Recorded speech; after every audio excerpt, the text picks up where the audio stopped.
এক বিকালের আড্ডায় আজকে আমার অতিথি ২ তরুণের গল্প। কেমন ছিল স্বদেশ? আর এই প্রবাসের দিনগুলি কেমন যাচ্ছে? এই নিয়ে আজকে আমার আয়োজন উপভোগ করুন। ধন্যবাদ। কি নাম আপনার? আমি খুব বেজার থাকি কানাডাতে আসছেন, একটু পরিচয় দিবেন আপনার। ভাই আমার নাম মোহাম্মদ মামুনুর রশিদ খান। আমার দেশের বাড়ি সিলেট বিয়ানীবাজার উপজেলা। আমি প্রায় ২ বছর যাবৎ এই কানাডার মন্ট্রিয়াল শহরে বসবাস করতেছি। কেমন লাগে এখানে আইসা খাস টাস কেমন কিভাবে?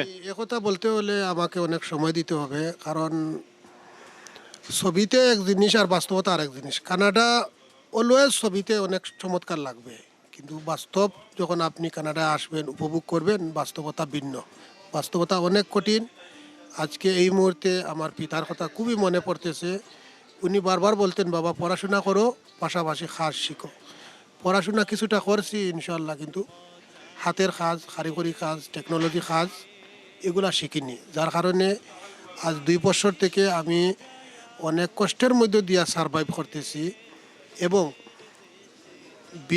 বিনামূল্যে প্রায় ১ মাস ট্রেনিং দিয়ে কাজ শিখে তারপরে আমি রেস্টুরেন্টে ঢুকছি। ইনশাল্লাহ এখন কাজ করতেছি প্রায় ৯-১০ মাস যাবৎ। কিন্তু আমার যদি কাজ জানা থাকতো তাহলে আমি এই ১ মাস বিনামূল্যে কাজ করতাম না। তাছাড়া আপনি এটা কোন জিনিসটা আপনি দেখলেন যে এখানে কানাডাতে কোন জিনিসটা বেশি জরুরি, টেকনিক্যাল বা ল্যাঙ্গুয়েজ? অবভিয়াসলি যেটা সবচেয়ে বেশি জরুরি এটা হলো ল্যাঙ্গুয়েজ। তারপরে যারা অ্যাটলিস্ট কিছু কারিগরি কাজ জানতো। একটা এক্সাম্পল দিই, যদি কেউ বাংলাদেশ থেকে নাপিতের কাজ শিখে আসে, সেও এখানে এসে কষ্ট তার করতে হয়েছে না, সে সেই কাজ পাইছে।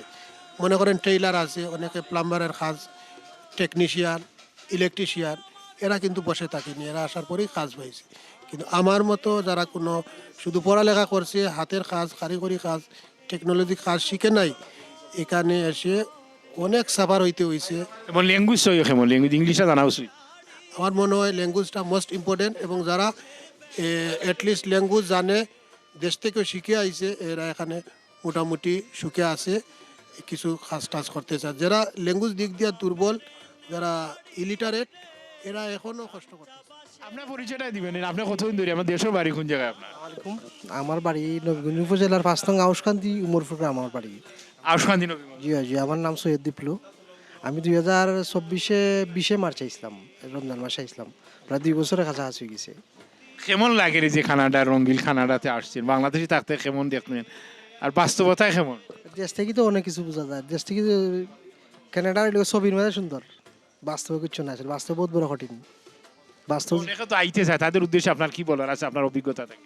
না আইতে চাইলে তো, তখন আমরা আইয়া আসলে আমরা প্রথম আমরা 1 বছর কামই করতেছি না, আমরা কামও করছি না। পরে আমরা ধরে লোকা ওদের হুমার্স আমরা কাম করছি, ট্রেনিং দিছি 1 মাস, তো জেলা সেম করাম বাইরে জেলা হয়েছেন, তাই জেলা কাম আমরাও সেই মূল্য ট্রেনিং দিছি 1 মাস। এরপরে আমরা ইয়া কামও গেছি, এখন তো কাম করলাম। কিন্তু কাম আমরা যারা আমরা 3টার সময় স্টার্ট হয়, কাম 2টার সময় উঠি, আমরা 1 ঘন্টা রেডি হয়, 3টার সময় গিয়ে স্টার্ট। আর ধরে লোক কোনো দিন বিজি দিন হয় 4টা-5টা হয় বিকাল, কোনো দিন 12টা-1টা হয় লাখান পরে আমরা আই, ও তো ঘুম আর খানি আর ও তো অনেকে হয়তো ধরিল কানাডা আইলেও খালি ডলার আর ডলার, এটা কি এটা বল বাস্তব বড় ঘটেন।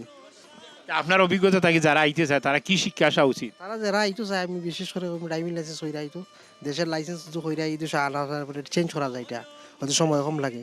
আর না তো এই দেশে আইলে ধরি ড্রাইভিং 2 বছর 1.5 বছর যায় কি বা ওলা যায় কি, নতুন করে আবার তারা ইনো কিতা করা লাগে।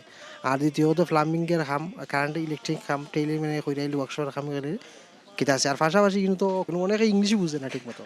যাই হোক, শত ব্যস্ততার মধ্যে আমার সময় দেওয়ার জন্য আপনাকে অনেক ধন্যবাদ। আপনাকেও ধন্যবাদ আমাদের এই সাক্ষাৎকার নেওয়ার জন্য, অনেক অনেক ধন্যবাদ। সম্মানিত সুধীবৃন্দ, জীবন যেখানে যেমন স্বপ্নের প্রবাস, এই কানাডাতে অনেক স্বপ্নবাজ তরুণ আসছে বাংলাদেশ থেকে, হয়তো একদিন তাদের স্বপ্ন পূরণ হবে। কিন্তু আমরা যারা বাংলাদেশ থেকে উদীয়মান তরুণরা এখানে আসতে চায়, আপনি ভালো ল্যাঙ্গুয়েজ বা টেকনোলজি কোনো কিছু শিখে আসলে আপনার জন্য ভালো হবে। আবারও দেখা হবে প্রবাসীদের গল্প নিয়ে কোথায়। এই পর্যন্ত ভালো থাকুন, অন্য কোথায় অন্য কোনো প্রবাসীর জীবন নিয়ে। আমি মোহাম্মদ আব্দুস সবুর, এসএমটিভি কানাডা।